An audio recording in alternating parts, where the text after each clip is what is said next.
Hello दोस्तों, the अनस्कूल्ड teacher YouTube channel में आपका स्वागत है।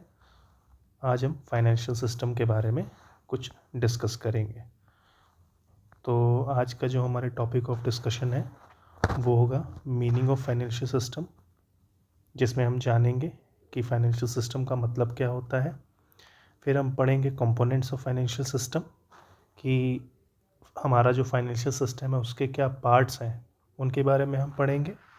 फिर हमारा थर्ड टॉपिक जो होगा वो होगा फंक्शंस ऑफ फाइनेंशियल सिस्टम, कि हमारे फाइनेंशियल सिस्टम के क्या फंक्शन है। एंड द लास्ट होगा हमारा रेगुलेटर्स ऑफ फाइनेंशियल सिस्टम, जिसमें हम आरबीआई और बाकी जो सेबी इस टाइप के जो हमारे रेगुलेटर्स हैं फाइनेंशियल सिस्टम में, उनके बारे में एक दो बातें जानेंगे। और लास्ट में हम देखेंगे कि हमने क्या क्या पढ़ा, उसका एक छोटा सा रिविजन करेंगे।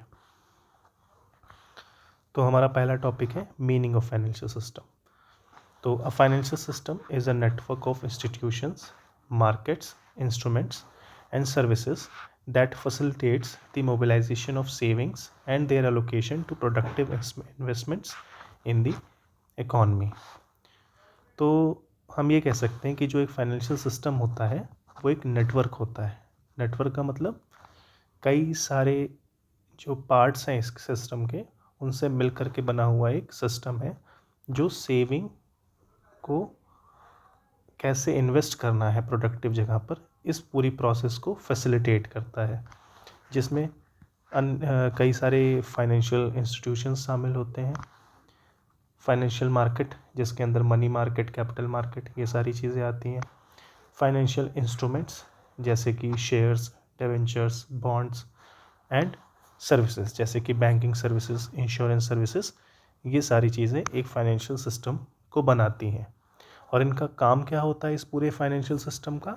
इस पूरे फाइनेंशियल सिस्टम का काम होता है mobilisation of savings and their allocation to productive investments. जैसे इन्वेस्टमेंट तो कई जगह हो सकती है, बट इनमें से बेस्ट क्या होगा जिससे हमारी इकॉनमी ग्रो कर सके और हमारी इकॉनमी स्टेबल रह सके, ये सारी चीज़ें करना एक फाइनेंशियल सिस्टम का काम होता है।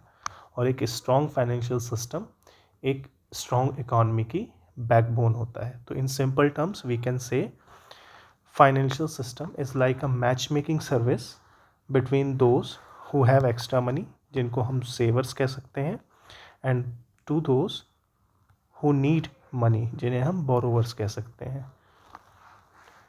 अच्छा, इसके बाद हम ये एग्जांपल से बहुत अच्छे से क्लियर हो पाएगा कि फाइनेंशियल सिस्टम का आखिर काम क्या होता है और ये होता क्या है।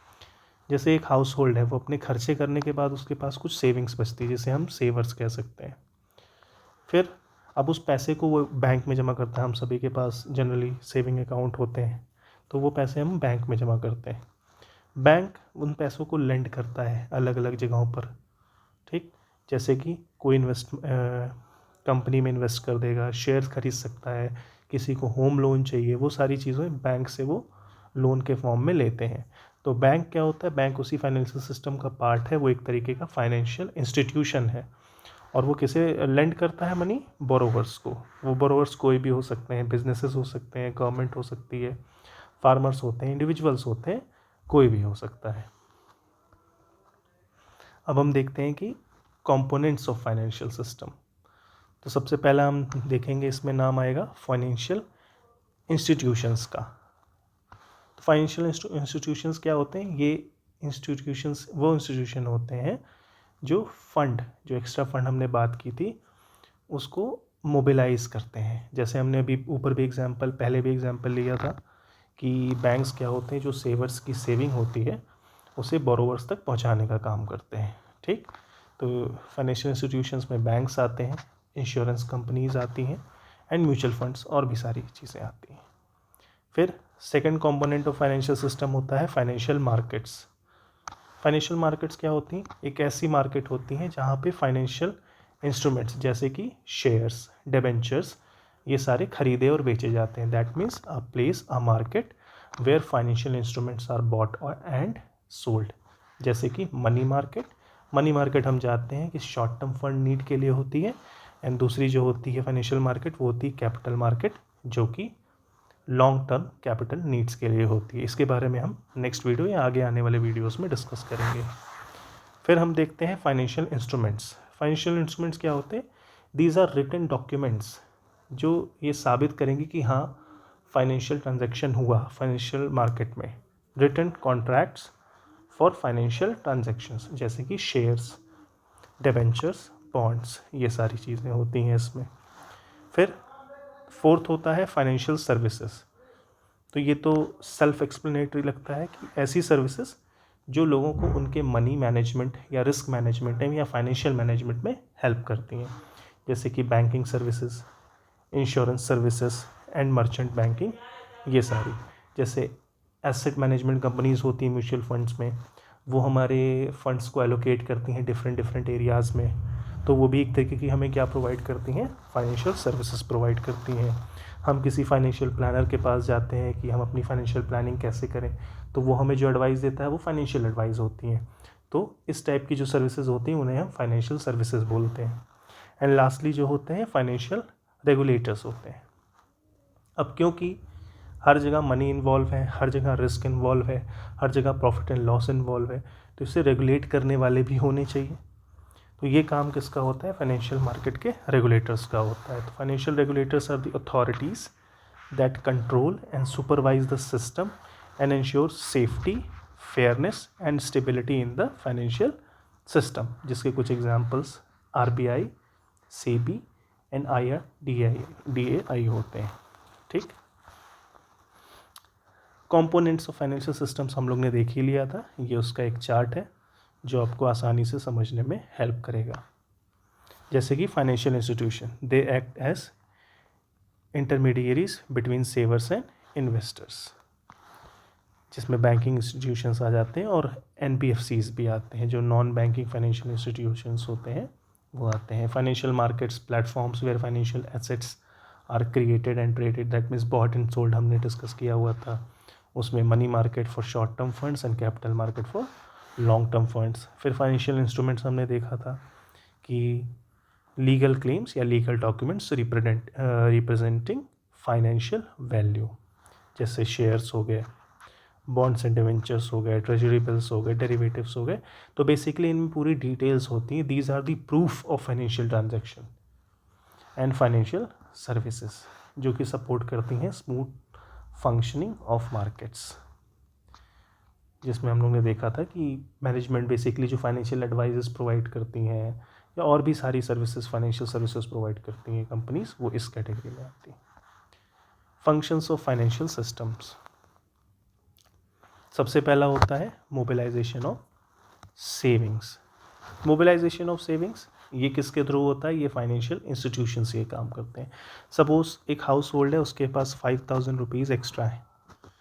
अब इस 5000 रुपीज़ को अगर वो अपने घर में रखता है तो these 5000 rupees are of no use to the economy. But अगर ये इसे किसी बैंक में डिपॉजिट करता है, कोई भी बैंक, SBI, जो भी उसे पसंद हो, HDFC, और बैंक क्या करता है, देन अगेन इस 5000 रुपीज़ को डिफरेंट लोगों को, इंस्टीट्यूशंस को, गवर्नमेंट को या कहीं पे इन्वेस्ट करने का काम बैंक करता है। तो ये 5000 रुपीज़ क्या करते हैं? फर्दर ग्रोथ या फर्दर रेवेन्यू और इकोनॉमिक सिस्टम को चलाने में मदद करते हैं। तो ये हो गया mobilization of saving. That means पहले पैसा किसके पास था? सेवर्स के पास था। सेवर्स ने बैंक में डिपॉजिट किया और उसके बाद बैंक ने इसे फर्दर बोरोवर्स को दे दिया।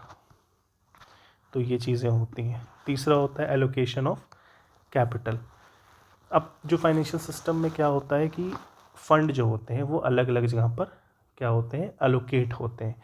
इसी को बोलते हैं एलोकेशन ऑफ कैपिटल। वही सेम एग्जांपल अगर हम ले, ये 5000 रुपीज़ अगर किसी के घर में पड़े रहें तो ये इकॉनमी में किसी भी काम की नहीं होंगे, कोई भी प्रोडक्टिविटी इनकी नहीं होगी। लेकिन जब ये फाइनेंशियल सिस्टम का पार्ट बनते हैं तो इन्हें अलग अलग जगह पर एलोकेट किया जाता है। कोई इसे पर्सनल यूज़ के लिए लोन में लेता है, कोई बिजनेस के लिए लोन लेता है, तो इस तरीके से इसके यूज़ होते हैं। Facilitation of investment. अब जो फाइनेंशियल मार्केट है, हमें पता है कि वहाँ पे जो फाइनेंशियल इंस्ट्रूमेंट्स हैं उनकी परचेस और सेल हुआ करती है। तो इसे फैसिलिटेट करने का काम कौन करता है? Share market, debenture market, bond market, ये सारी होती हैं। तो ये इन्वेस्टमेंट को क्या करती हैं? फैसिलिटेट करती हैं। रिस्क मैनेजमेंट, जो फाइनेंशियल एडवाइज़र्स होते हैं वो एडवाइस करते हैं कि where to invest, what are the safe places to invest money, where the risk is involve. तो रिस्क मैनेजमेंट में भी फाइनेंशियल सिस्टम हमें हेल्प करता है। क्रिएशन ऑफ क्रेडिट, तो क्रिएशन ऑफ क्रेडिट भी हम बैंक के एग्जांपल से इजीली समझ सकते हैं कि बैंक में जो पैसा आता है वो लोगों को लोन में दिया जाता है, तो उससे क्रेडिट जनरेट होता है मार्केट में।